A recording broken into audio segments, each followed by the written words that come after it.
তুমি আজে বাজে বলছো? টাইগারের সঙ্গে ডিকপালের তুলনা, হুইস্কির সঙ্গে দেশি মদের তুলনা হয়? আমি বলছি টাইগার বেঁচে আছে এবং সে খুব তাড়াতাড়ি ফিরে আসবে।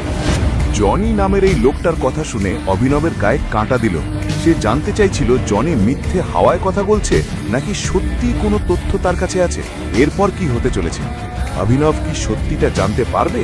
আর চাহাত কি অভিনবের মুখ থেকে সত্যি বের করে আনতে পারবে? কোনো এক কারণে চাহাতের মনে হচ্ছিল অভিনব তার কাছ থেকে কিছু লুকোচ্ছে। অন্যদের মতো সে অভিনবের পোশাক দেখে বিচার করছিল না, বরং তার চোখ ছিল অভিনবের মুখের দিকে। অভিনব, অভিনব, হ্যাঁ, তুমি কিছু বলছিলে? তুমি কি আমার বন্ধুকে মিথ্যে বলছো? কোন বন্ধু? অনন্যা। হ্যাঁ, অনন্যা। না, আমি কেন মিথ্যে বলবো ওকে? তেমন কিছু না।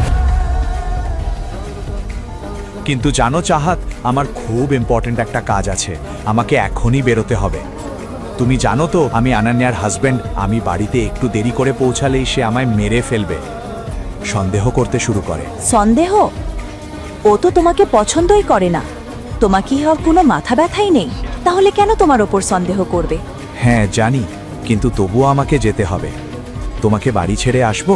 আবার কবে দেখা হবে? অভিনব কোনো উত্তর দিল না এবং চাহাতকে নিয়ে হোটেলের বাইরে বেরিয়ে এলো।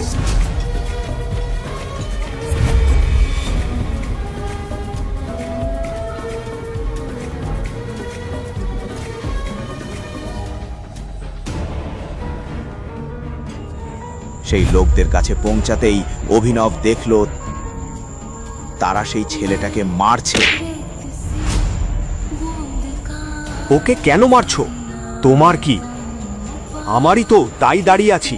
যদি সারা জীবন দাঁড়িয়ে থাকতে চাও তাহলে চুপচাপ এখান থেকে চলে যা, নয়তো ওর মতো তোকেও লম্বা করে শুইয়ে দেব। আরে, এই লাইনটা তো আমি বলবো ভাবছিলাম। এখন যেহেতু তুমি আমার লাইন চুরি করেছো, মারও বেশি খাবে। হিরো হওয়ার চেষ্টা করছো কেন? গুড়গাঁওয়ে হিরোগিরি চলে না।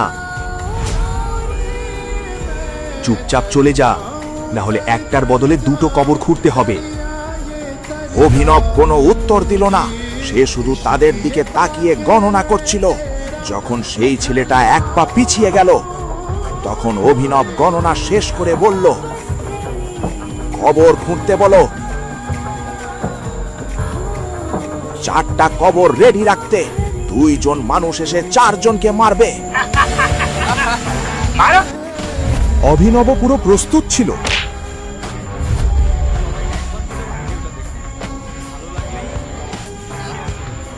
চোখের পলকে সে সময় আর মুহূর্ত দুটোই বদলে দিল।